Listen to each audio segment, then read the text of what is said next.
This is a Lego set from 1987, and this is a Lego set from 2020. Do you notice anything different about them?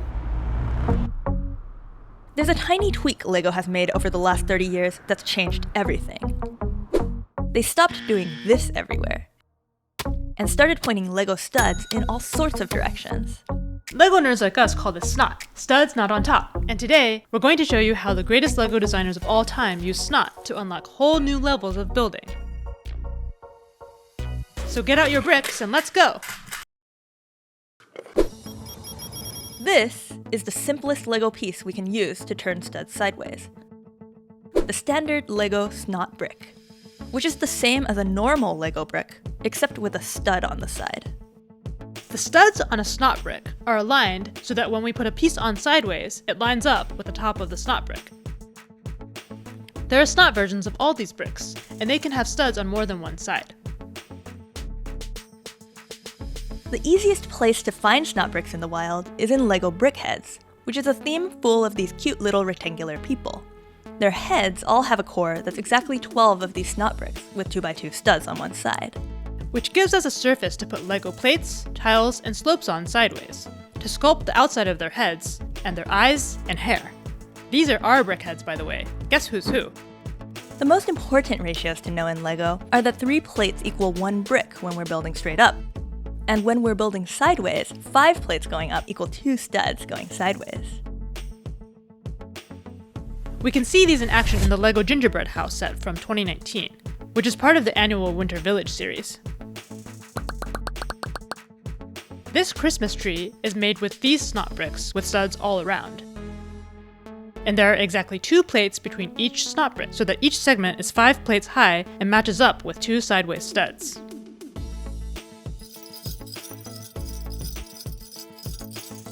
Which is the most common pattern when using SNOT bricks, although we now have these SNOT bricks that are 1 2/3 bricks high to do this all in one piece. But in the house itself, which is really delicious, we have lots more SNOT. First, there are these windows made of candy that get placed in sideways. And this assembly is 10 plates across and 10 plates tall, so it's a square. And our ratios are what make this super intricate icing pattern in the walls. We just remember to recite that 5 plates is 2 studs as we fall asleep every night.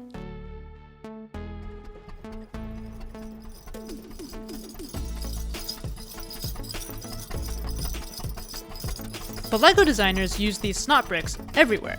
In a newer Lego Winter Village set, Alpine Lodge, they're used to attach these curved pieces to look like logs.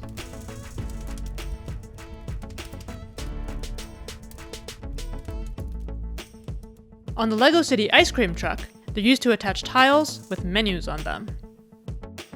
And on the Creator 3-in-1 Majestic Tiger, they're used to attach the whole side of the tiger's body.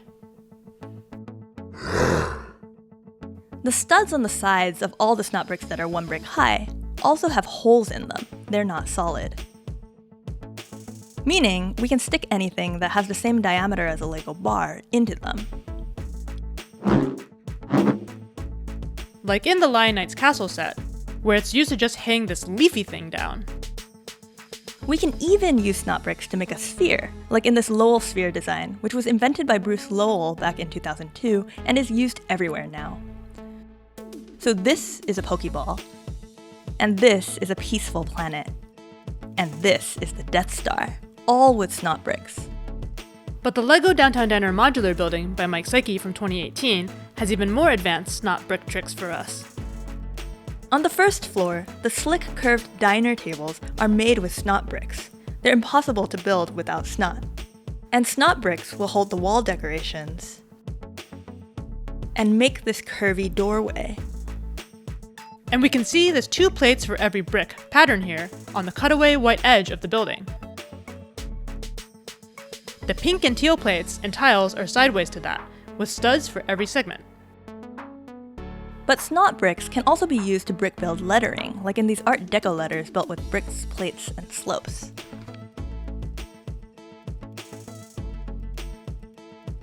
And using SNOT bricks to attach tiles sideways is a technique that makes buildings look much more sophisticated than if they were built straight upwards with bricks. This is used often in the LEGO modular series. But to get deeper into what SNOT has to offer, we have to dig into a second piece, the one that started this SNOT thing in the first place. Level 2 of SNOT, the headlight brick. Which is just a genius piece. Remember, 2 studs cover the same distance as 5 plates, which means that 1 stud equals 2.5 plates. And this extra half plate can ruin everything. The headlight bricks fix this problem. They're like 1x1 SNOT bricks, but their stud on the side is inset by exactly half a plate. So they're 3 plates high and 2 plates thick, except for this foot. So we can use headlight bricks to just inset something, like in these gonk droids from Star Wars advent calendars.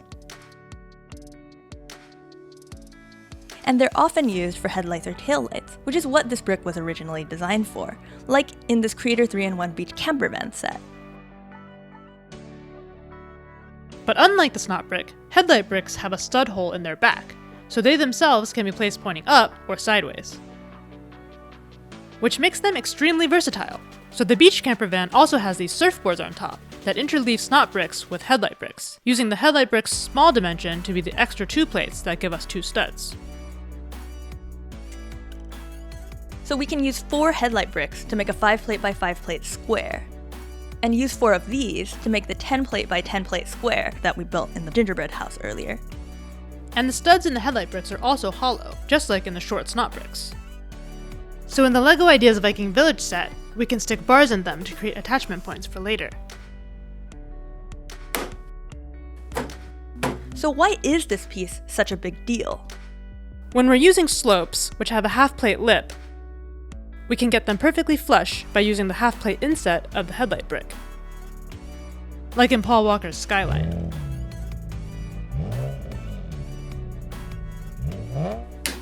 And their little foot reinforces whatever's attached on the side, so it's less cantilevered and way stronger than a SNOT brick connection, like in the Speed Champion's Ferrari F8 Tributo. We can even use 8 headlight bricks to make a cute tiny cube, or 8 of these assemblies to make a bigger one. But nowhere are headlight bricks on better display than in Tiago Catarino's ship-in-a-bottle LEGO Ideas set.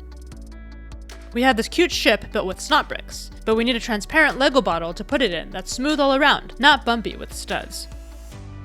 Enter the headlight brick. Because the headlight brick has attachment points on all these sides, and because 2 headlight bricks fit perfectly together at 90 degrees, all these pieces nestle together perfectly to make this seamless rectangle of transparent LEGO.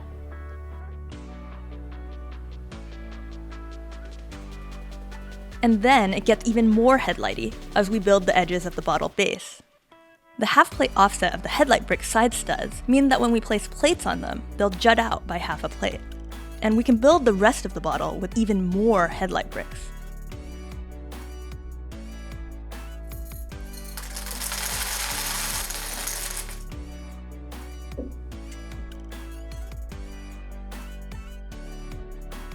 Wait, no, that's message in a bottle.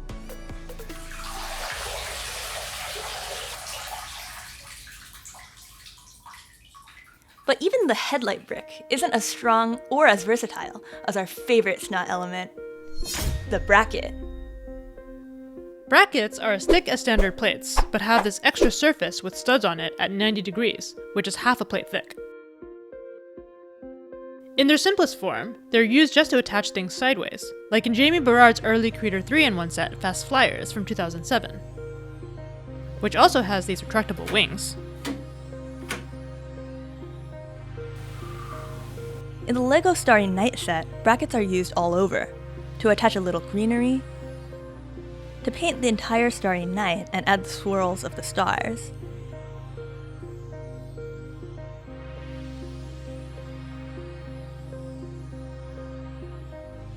and to build a cypress tree that blocked Van Gogh's view.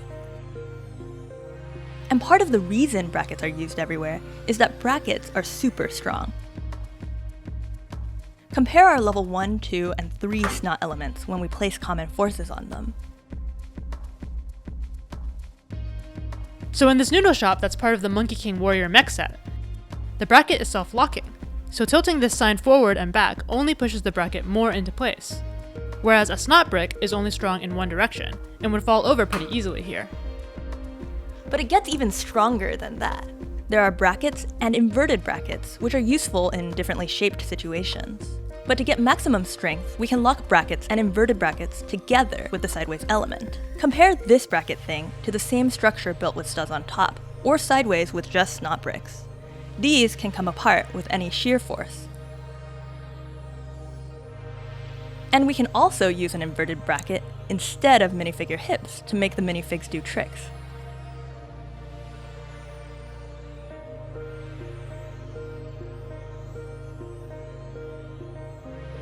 So in the City Mobile Crane, the parts of the body the outrigger is attached to are reinforced with brackets this way, because they have to be really strong, obviously.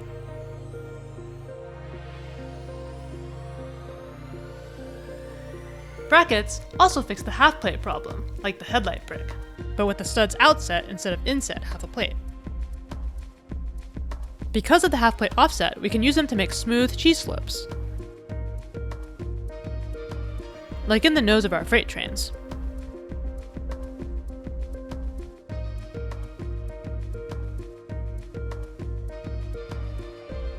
We can combine brackets with headlight bricks so the half-plate in combines with the half-plate out to get a one-plate difference, which is super useful for curved slopes.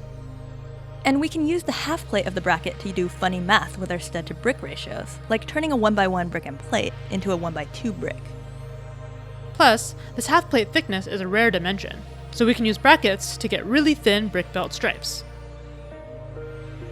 So now that we're level 3 experts, we can exercise our powers and our pieces to reverse studs in different amounts of space. Or make cylinders.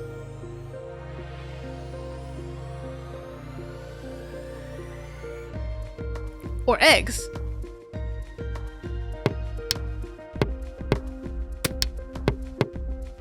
And LEGO is such an expansive system. There are many more levels of SNOT beyond the 3 we covered.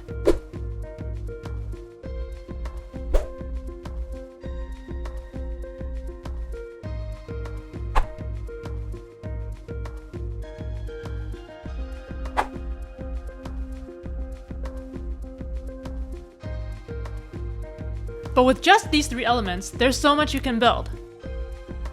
And if you're ready for SNOT level 99, watch this next.